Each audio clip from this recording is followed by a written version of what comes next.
Now, on 105.9 FM and streaming worldwide on the WMAL app. O'Connor and Company. It's 8:07 now in your nation's capital. Thanks for tuning in to O'Connor and Company. We appreciate it. We're going to get your week started off on the right foot. And in 30 minutes, we're going to speak with a friend of the program, Peter Schweizer, one of the best investigative journalists out there. He wrote several books about the Clinton Foundation, Clinton Global Initiative, the Clinton crime family, specifically with their pay-for-play plans. Apparently, the FBI was investigating that. And during the 2016 campaign, Obama's DOJ told them to shut it down, stop investigating. Peter Schweizer will give us details coming up in the 30 minutes. It's Larry O'Connor with Julie Gunlock. Good Monday to you, Julie. Good morning. It's going to be a busy day here in Washington. We're used to the eyes of the world being on our town, but it'll be even more so as President Zelensky of Ukraine, as well as many European leaders, will meet with President Trump and break down what occurred on Friday in Alaska, or at least what we know of what may have happened. The president yesterday put out a statement on Truth Social. President Zelensky of Ukraine can end the war with Russia almost immediately if he wants to, or he can continue to fight. Remember how it started. No getting back Obama given Crimea 12 years ago without a shot being fired, and no going into NATO by Ukraine. Some things never change. All right, to help translate that and to break down what we think happened on Friday, what we think might happen today, and how high the stakes are, is General Jack Keane. You know him, of course, from Fox News as their senior strategic analyst. He's also the chairman of the Institute for the Study of War. General Keane, thanks for joining us. Yeah, delighted to be here, Larry and Julie. Before we get into what you expect to happen today, can you just reflect a little on Friday? I've heard a lot of people in the media saying that Trump should not have had a literal red carpet for President Putin, that he shouldn't have shook hands with him, he shouldn't have been smiling. I had heard some people say that they should have immediately arrested him for war crimes when he set foot on our soil. What do you make of that? I mean, with regard to meetings like this and potential peace talks, I mean, sometimes you have to do these shows, don't you? Well, the president chooses to be gracious to a host, to an adversary who's coming to the United States, and he invited him to come here. Putin wanted to have a visit. It was his initiative, to get together with the president. The president wanted to include Zelensky. Putin says no, but then did not disagree with a potential follow-on meeting with Zelensky. Those are positive things. And why is Putin even coming? Why did he ask for the meeting? Well, I think likely because of the sanctions and crushing actions the United States is threatening to take if Putin isn't willing to make a deal. And certainly the 50% tariff on India was a step in that direction. I believe it got Putin's attention. And I think he's also recognizing full well the Trump he's dealing with now is much the same Trump that he dealt with in the first time, but considerably more experienced. He watched him take decisive military action to end Iran's nuclear program, at a minimum set it back a few years, and actually it was so decisive it brought the war to an end within 24 hours. All of that is in Putin's head here going forward. I think, look at how a president expresses his graciousness through protocol, I think is clearly a side issue. The media is somewhat frustrated because the press conference did not reveal any of the results of the negotiations because those are still ongoing so much. That it wasn't in the interest of those negotiations to reveal them. And so what do? We focus on the image because there was no substance to really focus on. And today is a huge step in the right direction, as you were beginning to discuss. Well, I know we want to move on to today and talk about those discussions with Zelensky, but just very quickly, one more question about the optics on between Putin and Trump. Some people seem to be disturbed by the fact that Putin got on stage and talked first. What were your thoughts on that? I'm just very curious because it seemed odd to me too. I've seen some people sort of give reassuring comments on that and some people sort of batting it away as not a big deal. What were your thoughts? Well, I was told the president wanted to have the last word. There you go. There you go. It's as simple as that. All right, so looking forward to today. It's quite a scene here in Washington, D.C., with several European dignitaries as well as President Zelensky himself. And I read President Trump's Truth Social post yesterday. Are you deciphering this? And I know that you know people behind the scenes and within these talks. What do you think is going to happen today, General? Well, it is really quite unprecedented. And the fact that the top European leaders are coming here. This is United Kingdom, France, Germany, Italy, Finland, the EU leader, and the NATO leader, all coming with President Zelensky at the president's invitation to sit down in the Oval Office and hammer out the next step. Obviously, it's been leaked out that there is an offer that Putin put on the table to take, which is the offer he made the previous week, take control of Donetsk and Luhansk and freeze activities in Zaporizhia and Kherson. These are the four regions that he wants to take complete control of. He has made no concessions that are understandable, other than one critical statement that it is reasonable to discuss security guarantees going forward. And if that turns out to be real, then these meetings today, from what I understand, having spoken to Ukrainian leadership and also the U.S. team, that these meetings today are going to be much about what is the counter offer that Putin has on the table, and let's flush out the security guarantees. What does that mean? Now, for the sake of our audience, what we are saying here, there is a ceasefire and a permanent agreement. Russian and Ukrainian forces have achieved some kind of separation. There may have been a land swap. We don't know. That remains to be seen as a result of these discussions. But there has to be security guarantees in place to ensure that Russia doesn't do what they have historically done, reattack at a time convenient to them. Well, and so can I'm sorry for interrupting you, but we only have a minute left, but those security guarantees, because, I mean, Russia's Russia, Putin's Putin. So I guess the better question is, when they violate the agreement, when they attack again, when they try to take more territory, who will be there on the ground? Who is guaranteeing the security? Who will be enforcing this?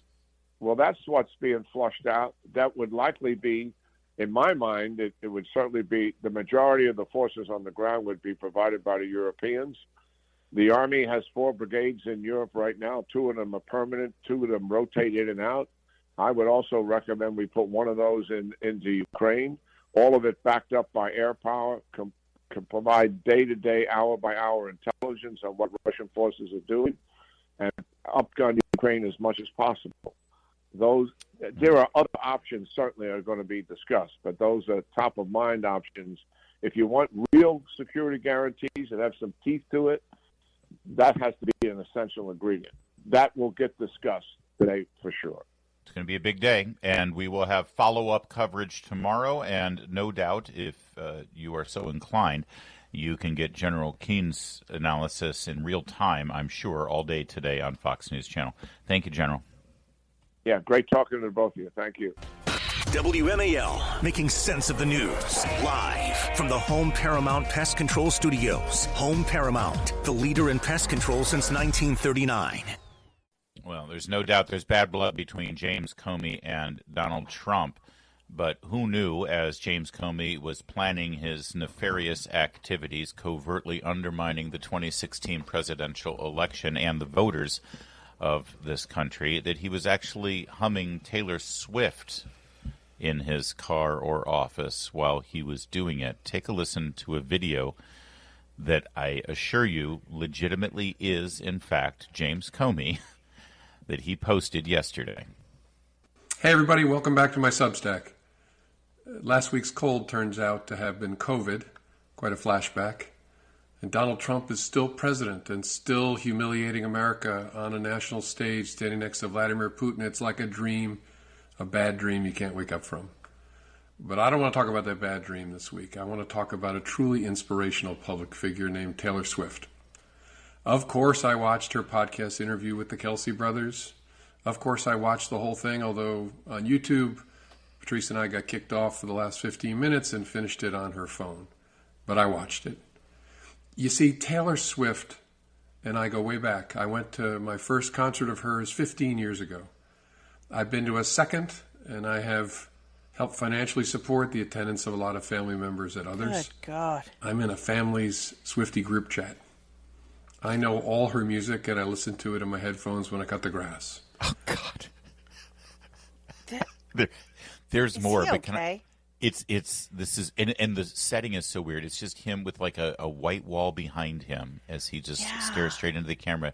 And there's more. He keeps going on about what an impact Taylor Swift has had on his life and his outlook on the world and stuff.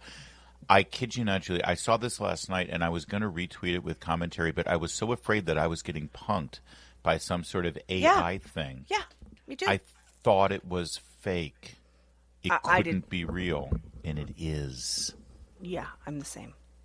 It's real, and the preening self-importance DC class who hate Trump and just held this guy up as this virtuous, intellectual, brilliant perfection of law and order and what America's really all about, and he's the last honest man in this town. And I hope they do. They have any self-reflection, thinking, "Oh my God, this guy is a lunatic." None. I also want to say, like, can Comey's wife get the keys to the Substack? Honestly, can anyone that loves this man get the keys to the Substack? Because can you change the password? Can you do so? Could you throw away his computer?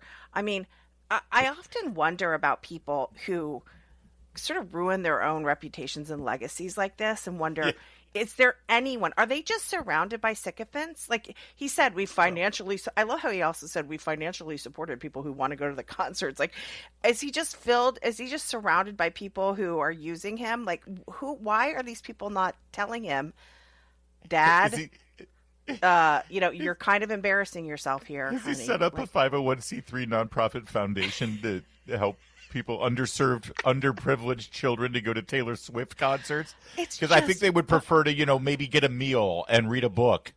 But no, that's okay. He's bonkers. You're right. Mrs. Comey needs to take Jim and go for another walk on the beach and play with the seashells.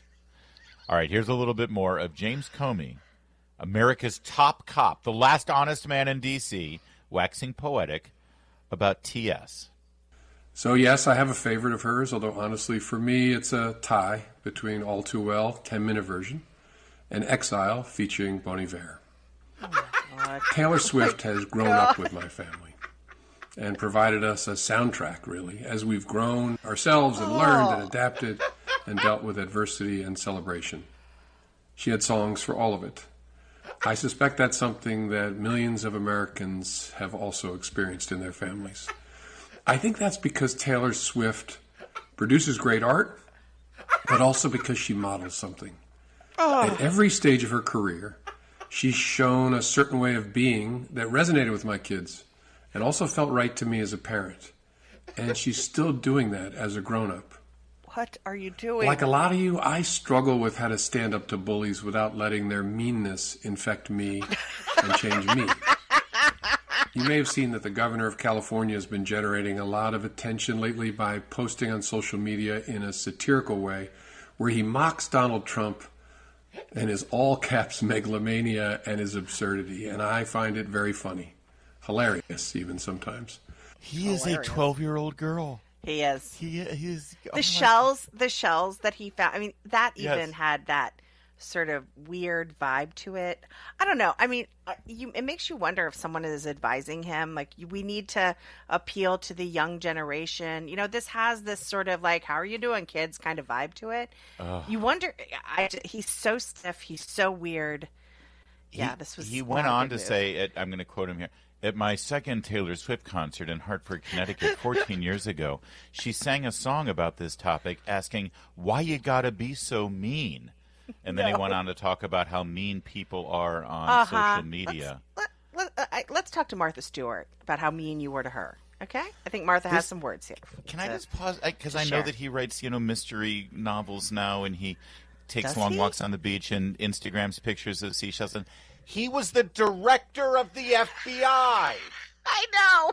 And he spearheaded a counterintelligence investigation into a sitting president pulling illegal FISA warrants on innocent Americans. And he said, why you gotta be so mean, as T Swift would say. Exactly. But no, I mean, Bill Kristol and Jonah Goldberg and Stephen Hayes and David French will say, we need more men like James Comey. Yes, more That's upstanding. what we need. We need more men like James Comey. By the way, this is breaking. It's news. James Comey's next plan is to audition for the Minnesota Vikings cheerleader squad. It's 8:23. Making sense of your world. Thanks for taking my call. News Talk 105.9 WMAL. Greatly appreciated. Making sense of the news. Coming up, we'll talk to Peter Schweizer, the New York Times bestselling author of Blood Money and host of the Drill Down podcast. He's got lots to say about this declassified bombshell FBI memo. Keep it here. It's 8:30. WMAL-FM, Woodbridge, Washington, a Cumulus media station. Making sense of the news. News Talk 105.9. News now. Now on 105.9 FM and streaming worldwide on the WMAL app. O'Connor and Company.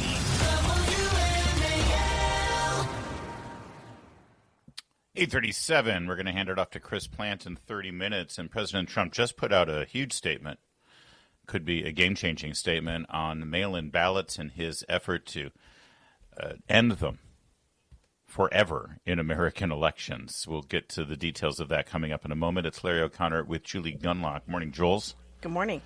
Joining us right now is Peter Schweizer. I thought of him immediately when I saw this declassified FBI document from Kash Patel about the FBI investigation into the Clinton Foundation and a pay-for-play scam that apparently the FBI was investigating in 2016, and then Obama's Justice Department said, shut it down, stop that investigation.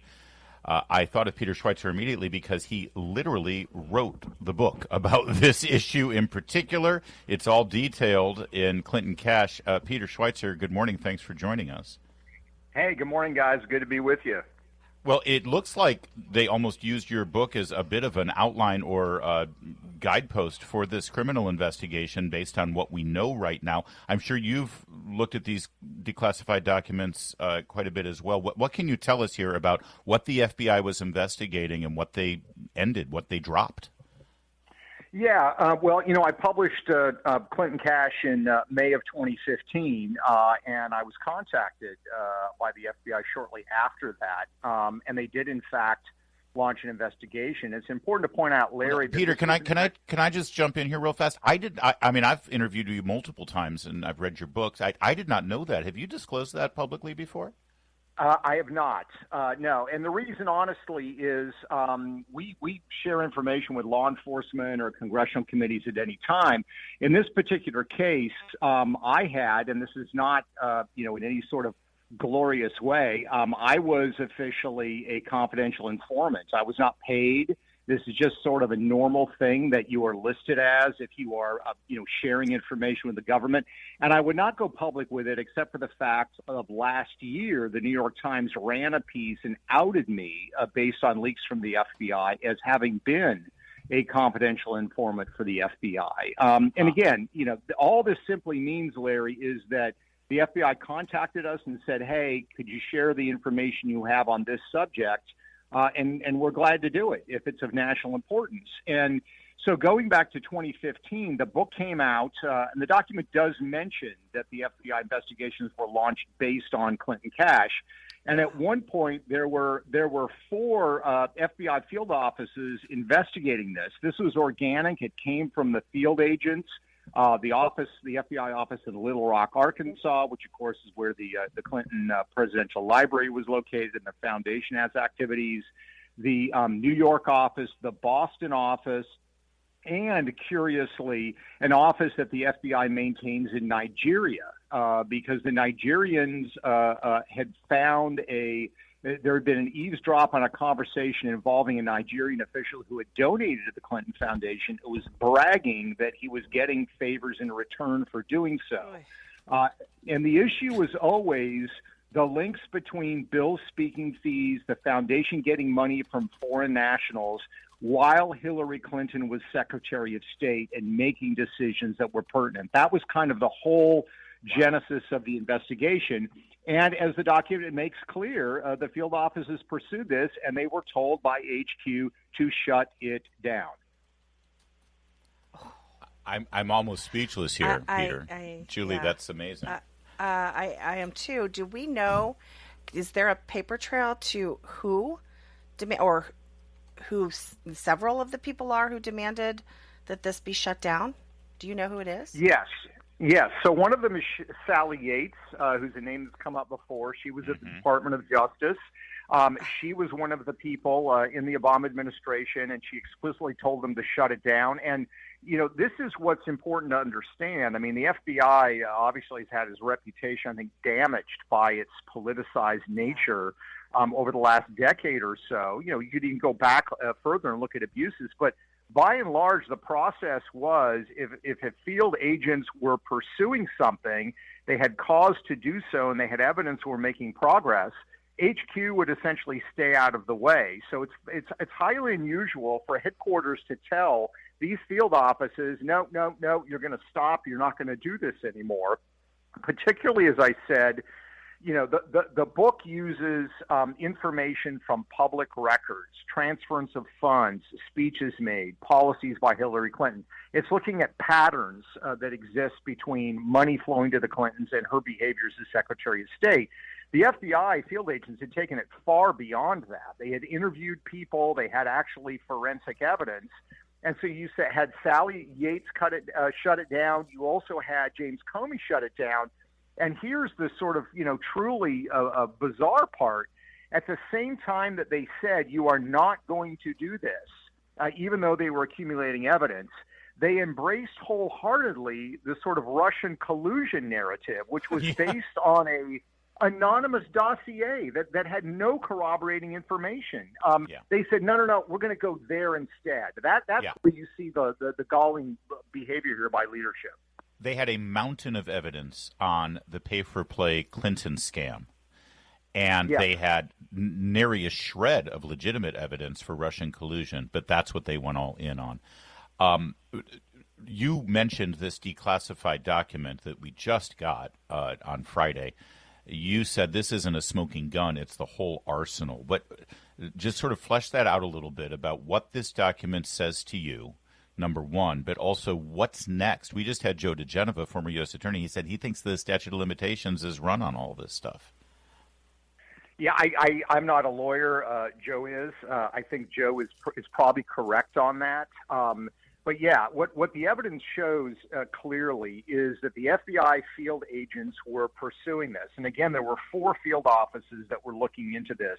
It was organic. This was not engineered. Nobody told them to do it. I certainly at the time wasn't privy to everything that they were doing. I just shared information with it, passed it along. They pursued it, and they were told to halt. They were told to halt by leadership. Not really any reasons given. No reasons. No, it should be emphasized that there were meetings between Loretta Lynch and Bill Clinton on the tarmac at the airport in Arizona. Yeah. I mean, there was ongoing, what appears to be on the face of it, obvious obstruction of justice. Yeah, it's a clear example of leaders just lying and political interference in an investigation, because that meeting on the tarmac, which Loretta Lynch and Bill Clinton said was about golf and grandparenting, was actually, we now know, based on these new released documents, was based on them discussing this case. And Loretta Lynch, the Attorney General, tells Bill Clinton, don't worry about it. The investigation's not going anywhere. So it's a classic definition of a cover-up.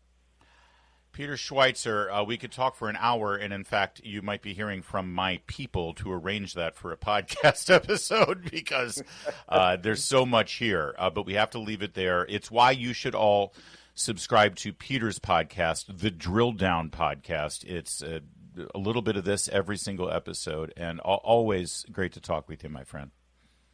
Great to be with you, my friend. You take care. It's 8:45. Later this afternoon on the Derek Hunter Show, it's the first weekend with the federal government being in charge of policing in Washington, D.C. How did it work out? We'll talk about it at 3 o'clock on WMAL. President Trump, just about an hour and a half ago, put out a statement on Truth Social that should warrant some attention, some serious attention. I'll read as much as I can here in the time that we've got. I'm going to lead a movement to get rid of mail-in ballots and also, while we're at it, highly inaccurate, very expensive, and seriously controversial voting machines, which cost 10 times more than accurate and sophisticated watermark paper, which is faster and leaves no doubt at the end of the evening as to who won and who lost the election.